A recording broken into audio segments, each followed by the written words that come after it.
Bismillahirrahmanirrahim. Assalamu alaikum. Welcome to Newsroom. I'm your host, Khalid. But today is the 8th of December 2022. These are the stories that we will be discussing in detail during the course of the show. We will begin with the strategies as far as reducing solid waste is concerned. Now, there's a report that has come out from the anti-waste non-profit Global Alliance for Incinerator Alternatives, otherwise known as GAIA. This is a zero waste practices like compositing. It talks about these practices that could help mitigate greenhouse gas emissions and create more climate resilient communities. How is it important? Why is zero waste strategy important for countries like Pakistan and for other countries in this region and also across the world? This is something that is extremely important for the world to not only alleviate the effects of climate change but also have less of floods and effects that we've seen in countries such as Pakistan. This is going to be our first story. Strategies to reduce solid waste, zero waste models in Asia Pacific, International Zero Waste Month as well, that we'll be discussing in detail, and Global Plastics Treaty. Our second segment, ladies and gentlemen, concerns the film and television industry in Pakistan. What has been the up and what have been the downs? What worked, what did not? What is the impact of social media? And how are news streaming channels collaborating with the Pakistan television and film networks to further highlight Pakistani content across the world? This is going to be our second segment. Then we will be talking about the GWADAR Day. Today is the International GWADAR Day that is being celebrated every year to mark the merger of GWADAR with Pakistan. Various activities today were held in GWADAR in this respect. And of course, as far as the historical context of this day is concerned, GWADAR was formally handed over to Pakistan in 1958 by Omar.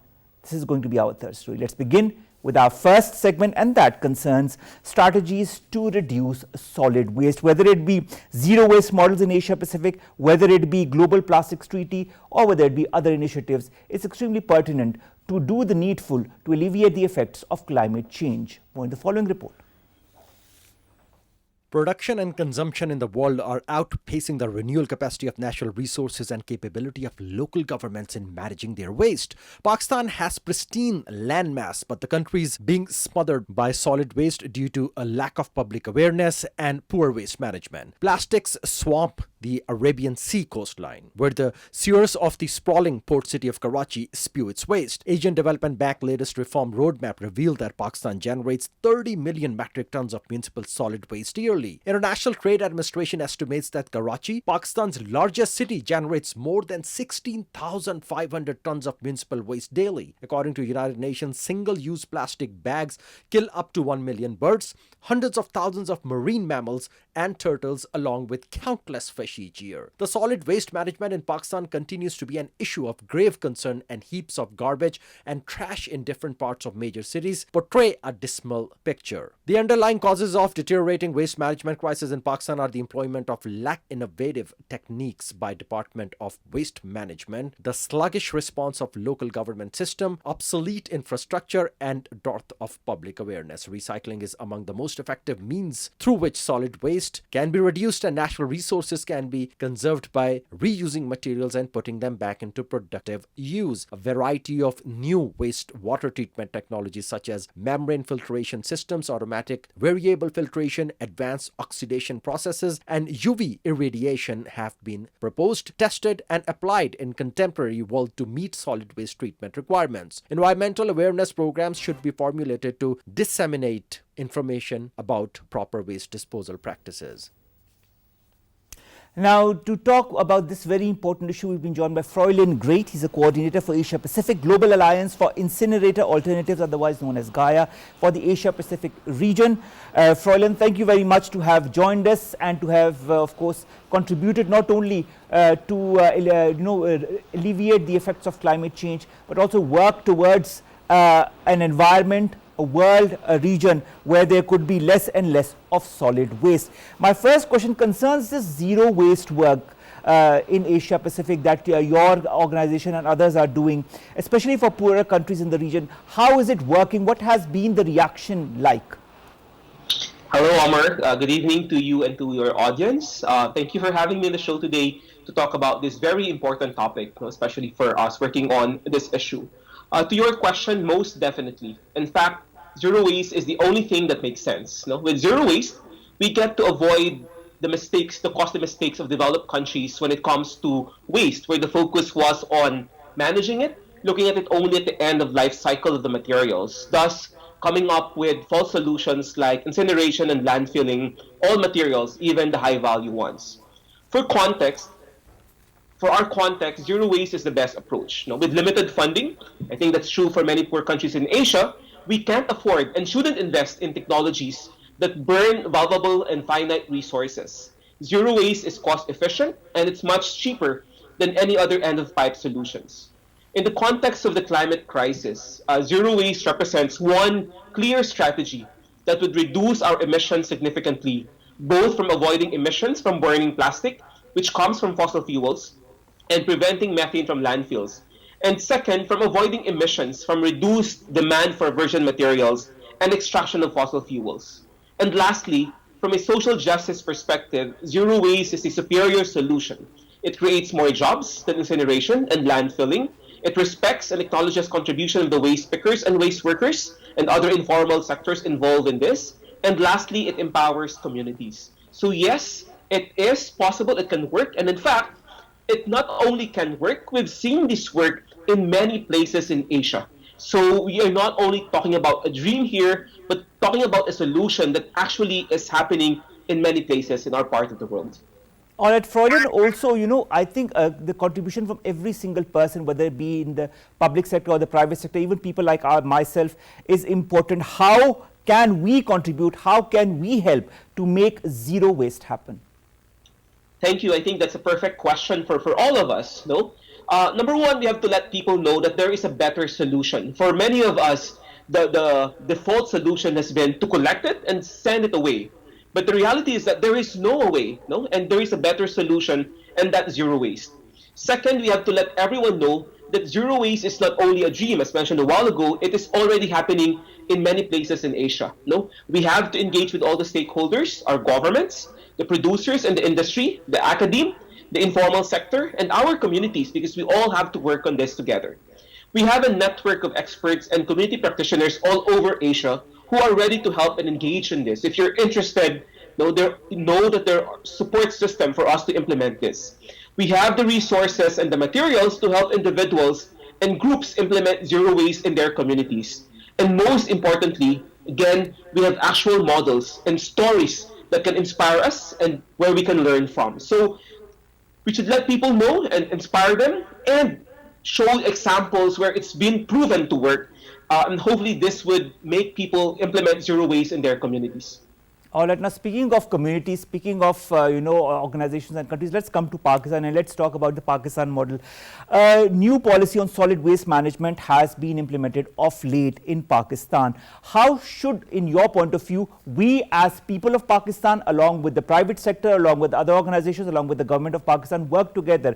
How important is it for all the stakeholders that are, of course, involved in it to work collectively in order to rid a country like Pakistan of solid waste and plastics? One interesting that is in your last submitted NDC, for climate action, your government increased their target to 50% reduction of greenhouse gas emissions from the previous 20% target. And included in this target is the recognition of waste as a critical sector to achieve this target. So that's a good start, a recognition that zero waste is climate action. And hopefully this would translate into investment, not only from a waste management perspective, but more so as a climate solution. Second, there is a recognition that waste management is something that can be addressed at the local level. So we need to ensure that local and municipal governments are supported in playing a role in this. To ensure implementation of the law, we need to ensure that we both engage our government and call them out when necessary. In many places in Asia, we've seen examples where great laws have been passed, but implementation has always been a different matter. And what makes it different is that we need to have an engaged and active citizenry who are able to implement and do their part, but also call out the other sectors if they are not doing their part. For companies and plastic producers, we need to ensure that we don't fall into their narrative that this is simply a waste management problem and an individual responsibility. How many times have we heard common narratives coming from them that says that in Asia, we're too poor to care about the environment or waste management, that we can only afford things packaged in single-use plastic, and that we lack the discipline to properly manage our waste. No? The reality is that this is beyond a waste management problem. For some of the waste that's being dumped in our communities, by design, they are not made to be managed. No matter what you do in our communities, we can't manage them because by design, they're not meant to be managed. One clear example are sachets, which is very prevalent in our parts of the world. So we need to call them out and identify their contribution in this problem using tools like waste and brand audit to really identify who are responsible for producing this and who are not doing their part. No? The government has to play a role in creating a policy that forces these companies to do their role and then provides incentives for them and for us and for our communities to actually play an active role in solving our waste problem. Froilan, in the Asia Pacific region, which are the countries that you'd find to be an ideal example as far as the application of solid waste management and plastic management is concerned?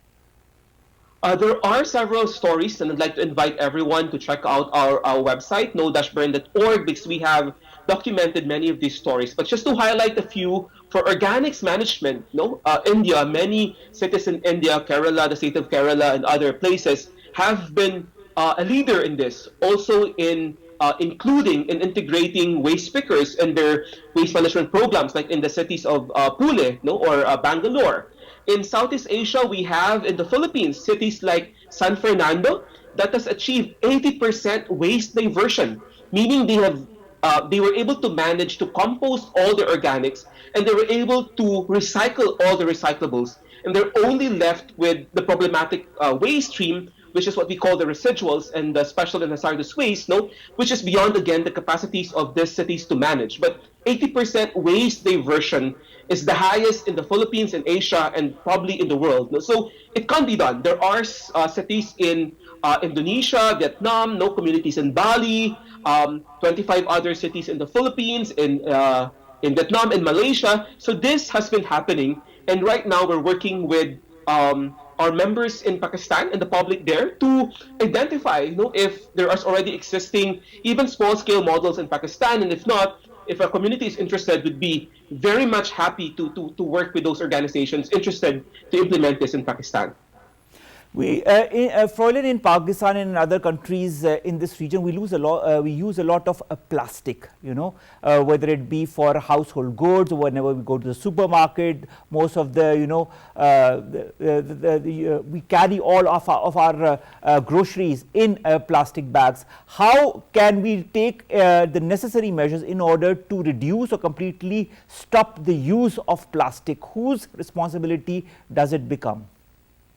I think it's a shared responsibility. However, I haven't had the privilege of visiting Pakistan yet, hopefully in the near future. But looking at just our context in Asia, there are many opportunities to significantly reduce, if not totally eliminate, our dependence on plastic. Our first action is to really focus on the real problematic ones, single-use plastics. Many of these can be addressed by local regulation or national regulation. Many cities and many countries in Asia have banned plastic bags, have banned polystyrene food packaging, have banned single-use spoon and fork or cups, for example. So policy and regulation is one clear strategy to address this. Second, we need to engage and call out corporations for them to redesign their products and their packaging.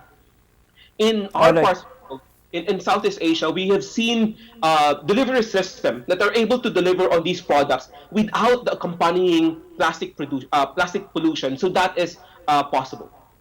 All right, Froilan, we hear a lot of waste to energy incineration. Do you feel this is a solution that could be applied in countries such as Pakistan and others in the region?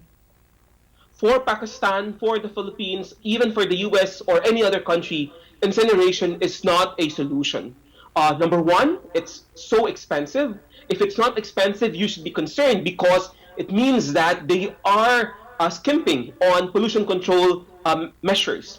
But generally, it is very expensive, and with limited resources, we'd better invest in cost-efficient solutions like zero waste. Second, it doesn't make sense for us to burn our waste. We have a finite resource in this planet. If we keep on burning and burning and burning, we'll run out of resources for future generation. Third, waste to energy is actually a lie. No, it is a lie that's been sold to us. They know that incineration had a bad name for the past 50 years, and so they reinvented it to call it to waste to energy. But in many examples around the world, it was not shown that incineration and waste to energy are able to provide significant energy contribution. Japan, for example, in the metro area of Tokyo, where they have 19 incinerators for 19 or 20 cities, it is only contributing at best 1% of its energy needs while burning massive resources. You could have earned, no, or could have saved those 1% by composting and recycling rather than by burning this. No? And lastly, in a place where livelihood is difficult to come by, it doesn't make sense to prohibit, no, or deprive people of livelihood by burning these resources instead of collecting them, recycling them, repairing them. Because again, And when you there's talk of more- recycling, Florian, how is recycling a good option? We see the word, we use the phrase a lot, recycle your waste, recycle your plastic bottles. Is this an option that could be properly applicable in countries such as Pakistan? If rightly implemented, yes. No, for certain materials like glass, metals, paper, we should definitely recycle them. For plastic, it becomes more complicated. Again, we need to recognize the role of waste pickers and waste workers, you know, in collecting and preventing leakage of plastic waste into the environment for the past 10, 20 years. But the reality is that in many places, recycling as it is right now is both dangerous for the planet and for the people working on it. No? So we need to improve our recycling. Number one, we need to ensure that toxics are not added to the materials in the production stage. Because if toxic additives are already in the material and you recycle them, you're basically just concentrating toxics, no? And it has an impact on the environment and the people. So recycling has a role, but we need to do better recycling. Second, in many places, just because you put your bin in a recycling bin, it doesn't mean that it gets recycled. This is especially true for the US and Europe, where the people put their plastics in recycle bins, and then the waste gets sent to poor countries in Asia in the guise of recycling. But we don't have recycling infrastructure in these places, so most often they get sent to landfills or incinerators. So recycling has a role, but we need to better improve it, and starting with recognizing the role of waste pickers and other workers in this, and second, ensuring that toxics is not added at the start of producing the materials.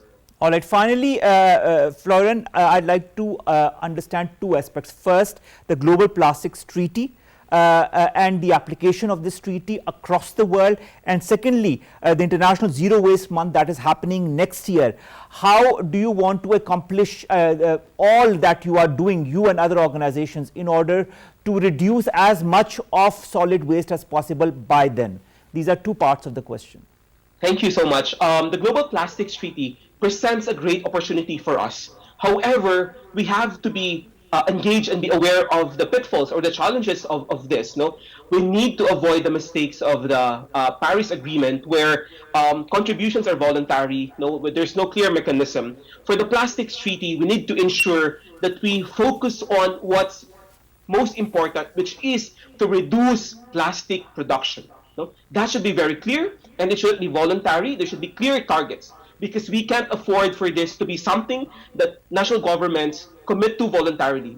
This has to be a binding agreement that focuses on reduction. So it's in its early stages, it has its potential, but it could go both ways, and so we need to watch out for this. And that is the reason why for International Zero Waste Month, we want to really put a spotlight on this to connect issue of waste and climate, because I think in many places there's no recognition that zero waste and waste management provides a clear pathway, for reducing our emissions. And for Zero Waste Month, we are also looking at this as a celebration.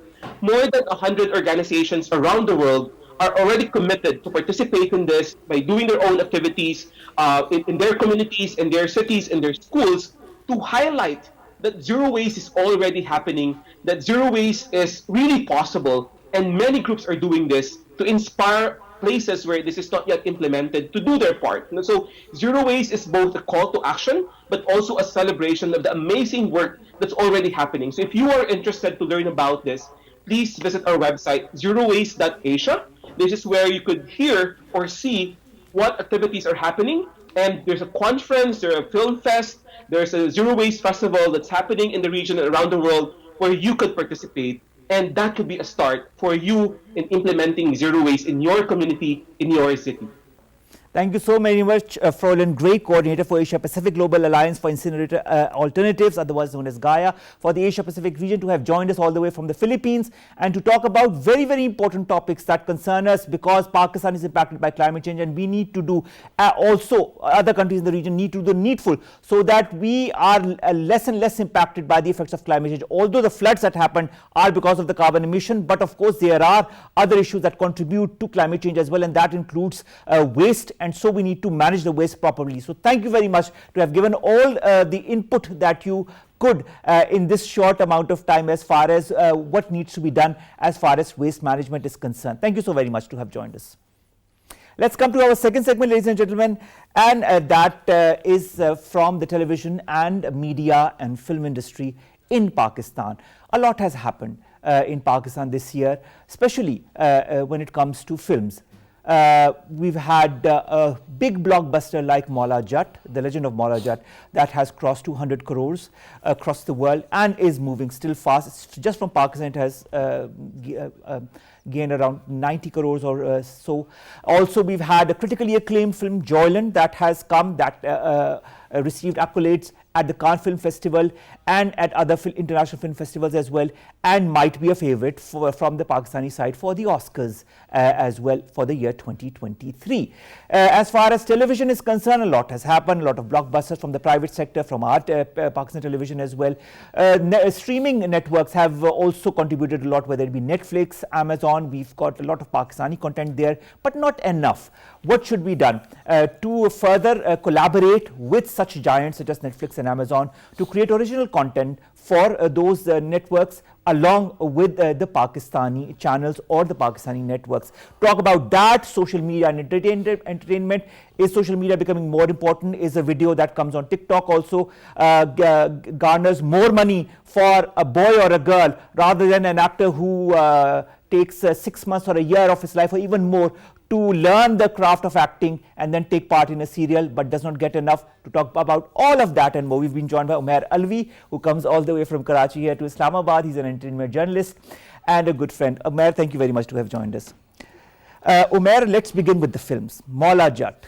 Did you expect a film like that was delayed for quite some time because of COVID-19 and then finally saw its release this year to be such a huge blockbuster? Before I saw the film, I was a little unsure that it would do so much business. But when I saw the film a day before the release, I was stunned in a good way, because I had not seen a Pakistani film that has been made with such conviction, with such brilliance. It was like something that I've never seen before. It was even surpassed the memories of the old Maula Jat, because it was a good film. Yes, it was. It became a hit. It gave Punjabi cinema the launch they required. But this one is more than a Punjabi film.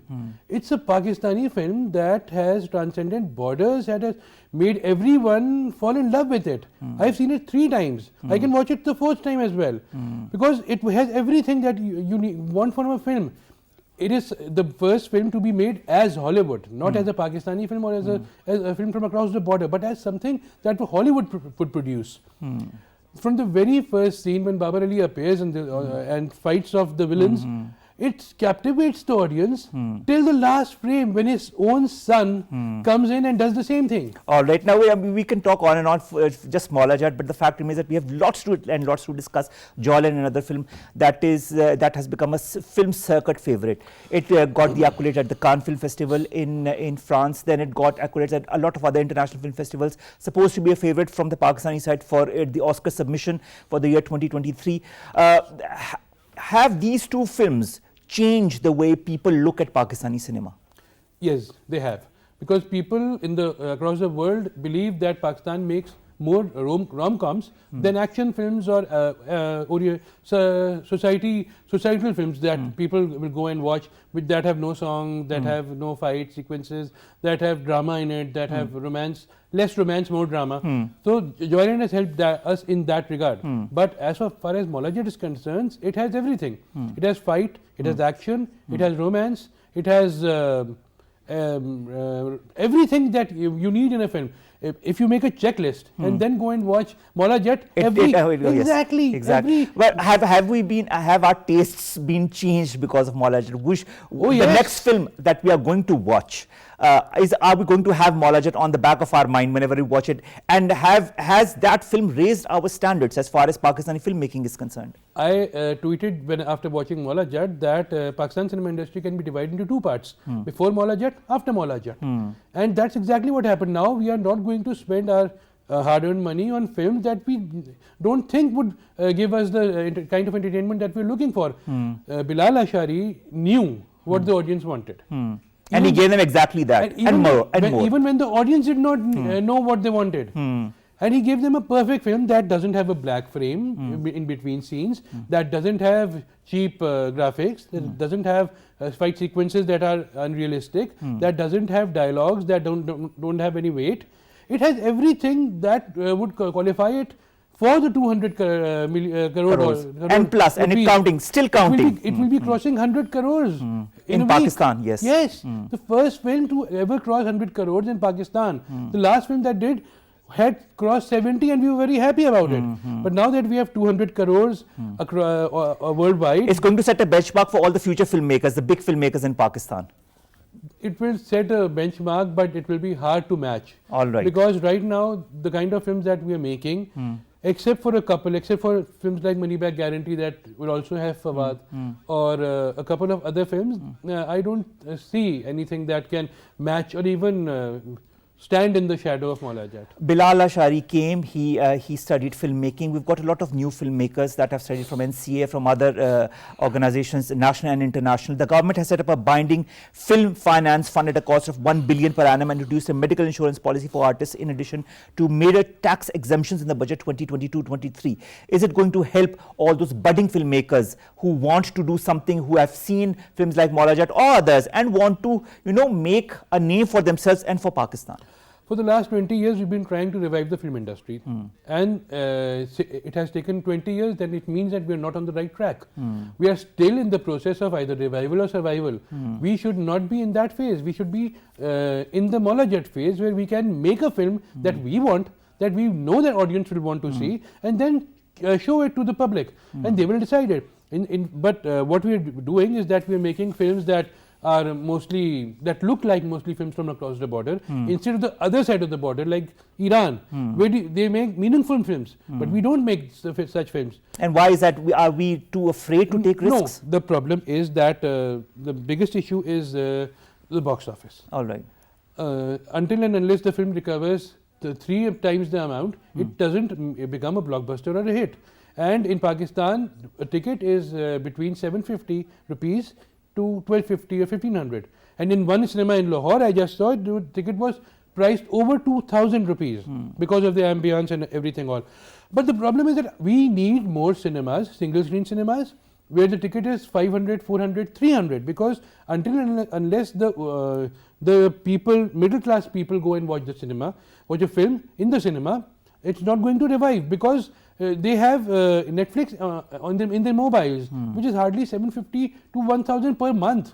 They will not spend 1000 rupees on a film they don't know if it's good or bad. But they will spend 1000 rupees on Netflix because of the choice, because of the options. All right, that's very interesting that you talk of Netflix, because we don't see much of original Pakistani content as far as Netflix is concerned. We see a lot of content from across the border. We see a lot of content from Korea, for example, from China, and from other countries, even the Philippines. But why not from Pakistan? Is there a certain bias, or are we not making the content that is good enough for Netflix, in your point of view? Not good enough for Netflix, basically. When was the last time you saw a television series where a crime was committed and an inspector came and solved it?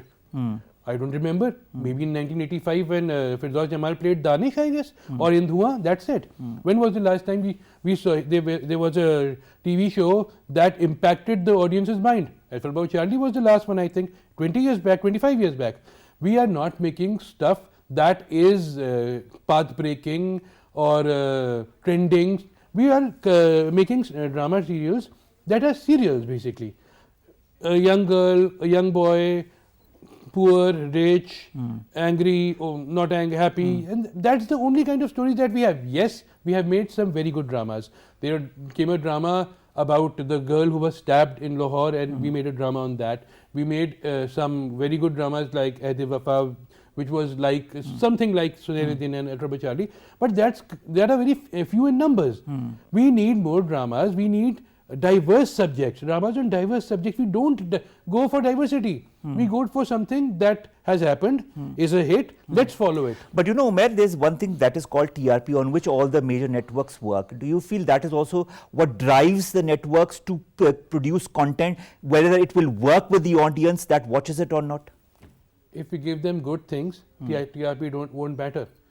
We will remember the dramas, we will remember the films, we will remember the TV serials that are good, that are memorable, that people would love. My favorite drama from the last 5 years has been Inkar.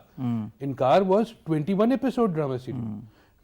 It didn't get the TRPs that are required to make it a super duper hit, but I still remember it because it had a perfect direction, it had acting, it had dialogues, everything was in it, and that's one of the reasons why what happens in Netflix.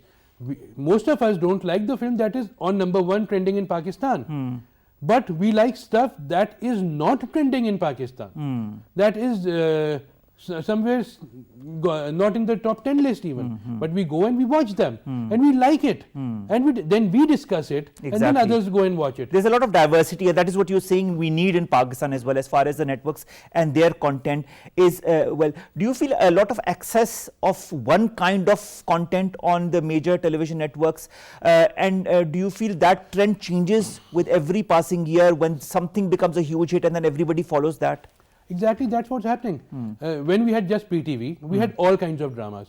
I remember we had Amjad Islam Amjad, we had Bano Qudsiya, we had so many good writers. We had a play that aired on PTV in the 1980s. Its name was Bow Train. In that play, Irfan Kusat Saab used to travel in a train daily, and then he would meet people from all walks of life who will discuss things from him. He was the bow, and then he'll give them the suggestions how to improve, how to do something about it. And it was written by Munnu Bhai. It was a brilliant play. Sona Chandi. We all still Andhera Ujala. We were far ahead when not even other Ankahi Tanhaiyan. Exactly. Not others were making it. Ankahi Tanhaiyan were the things that were happening from the 70s. But these dramas, these series basically, one episode issues, they are still in the minds of the people who still want to watch such things. Even satire like 50-50. We don't make things like these anymore. And until and unless we tried to recreate Andhera Ujala, we tried to create 50-50, but we couldn't because people in Pakistan are moving to other television options. They have options of Netflix, Amazon, and other avenues that are available without. Let's speak of other avenues. We've got Tabmad, we've got Vidli, which shows a lot of Pakistani content. We've got Urdu Flix and so many other networks. Do you feel we are seeing a resurgence of private streaming networks in Pakistan that could work for the benefit of the Pakistani television and film industry? Sorry. First of all, we have to realize that Pakistan is not as advanced as the other countries where Netflix, Amazon and others are doing well. The issue with Pakistan is that if we have TAPMAD, we have other Urdu Flix, yes, we have all that. Their payment system is digital. And not many people know how to pay digital. Still, even we get issues when we try to pay something digital. So they have to come up with solutions. They have to issue cards where a person can get a 6-month subscription. Like prepaid cards. Exactly, but we don't do it. TAPMAD is doing good, but people don't know how to pay for it. Urdu Flix is doing good, is coming up with original stuff, but nobody has idea how to pay for it. Either you have a debit card or a credit card, but what about those who don't have it? So they have to understand that the public they are targeting, who are their target audience, they have to know how, they have to get something easy, they have to make things easy for them. Speaking of making things easy, how important do you feel is the role of, I mean, we used to have NAVDAC at one point, we don't have it anymore, where there used to be a lot of film festivals under that, a lot of filmmakers used to give their films, and a lot of good Pakistani films were made at that time. We've got the Pakistan National Council of the Arts, we've got Lok Virsar. Do you feel institutions such as these could help further promote Pakistaniyat, Pakistani culture, Pakistani content, maybe train them under certain trainers that could be brought either from Pakistan? We've got a lot of very good media specialists who have reached a certain age and have, you know, given their entire lives as far as the film and television is concerned. Do you feel these avenues could be used? The issue is that the audience's attention span is shrinking. Okay. There was a time when people used to watch a long play for 2 hours and enjoy it, but now they are going for lesser and lesser time. In 45 minutes, if nothing happens, they will switch to it, and then today they have options. In the past, they didn't have options. They had just one television channel. They had all to watch all kinds of dramas and news and everything. So the issue is that with options, you have to grasp the audience's attention first. All right, which brings me to my last question, and I want a very short answer to it. When you talk of grasping audience's attention, we see videos on TikTok or other social media platforms where the people who are part of it earn monies in the millions by posting one single video. Is that not a very stark or strange contrast between that and artists who give their lives, sometimes even decades, to work on serials but don't earn enough? There are two sides of this story. If you remember that there used to be a TV program, Chips. There was Larry Wilcox and Eric Estrada. Now Larry Wilcox had studied acting. Eric Estrada was just what we call a TikTok star. And Larry Wilcox left in the 5th season because he said that you study acting all your life, and then someone with no experience of acting comes in and topples you. This is exactly what's happening here. But it doesn't mean that Eric Estrada was bad. He was good. He sustained. So did Larry Wilcox. These people who are doing it, it gives them sort of a boost. All right. It makes them. But it should not be. This boost should not be at the at the cost of those who are making their livelihoods through trainings, through all the years that they have put into television and film. Thank you very much, Omair. I'm sorry we could have talked more. We're a bit short of time, but thank you so much, very much, to have contributed on so many different aspects of television and film and our entertainment industry in Pakistan in the year 2022. We hope 2023 will bring much more rejoicing of our community here through good films, through good content. Thank you very much, Omair. Which brings me to the last the story of the day, and that concerns GWADAR Day. This day is celebrated since 1958 every year to mark the merger of GWADAR with Pakistan. Various activities were held at GWADAR in this very context as well. Rima Shaukat, Communication Strategist, Institute of Regional Studies, joins us online. Rima, thank you very much to have joined us. Rima, the importance of GWADAR is manifold. What kind of future do you foresee as far as GWADAR is concerned, and how important do you feel GWADAR Day is for us, and to remind us of the importance of this deep sea port? Thank you very much, Omar, for taking me on this very much important day. I would just like to briefly talk about its historical perspective. At the beginning of the show, you talked about that earlier it was part of Oman from 1783 to 1958. And it is very much important for our audience to know that on 8th of September 1958, Pakistani Prime Minister at that time, Malik Feroz Khan Noon, actually broke the news of purchase of GWADAR from Oman. And Pakistan Navy has the honor of taking over GWADAR from Oman through a naval platoon which was led by Lieutenant Iftikhar Ahmed Saroui, who later on became Chief of Naval Staff and also the Chairman Joint Chief of Staff Committee. He was the one who actually, the platoon landed on the shores of the GWADAR at the very first time. And at that time, a Pakistani flag was hoisted, and since then, we celebrate this day to commemorate its return to Pakistan. While you are talking about the importance of the GWADAR, Well, you know that GWADAR has become talk of the town since the Chinese have perceived this BRI, or the Belt and the Road Initiative, and it is considered as a jewel in the crown of the CPEC because of its unique location. So we can say that it was actually the foresightedness of our forefathers who actually perceived its unique location, and now we see that apart from providing strategic location, this place has very much importance for Chinese trade as they pass from Gulf of Oman, Gulf of Aden and Horn of Africa and via Malacca Strait. So if there is any attempt to strangulate Chinese trade at Malacca Strait, GWADAR offers a very viable route to all the Middle Eastern countries, and apart from Middle Eastern countries, it also provides a route to Afghan transit trade, Central Asian republics and China. So the importance of GWADAR cannot be overshadowed in any context.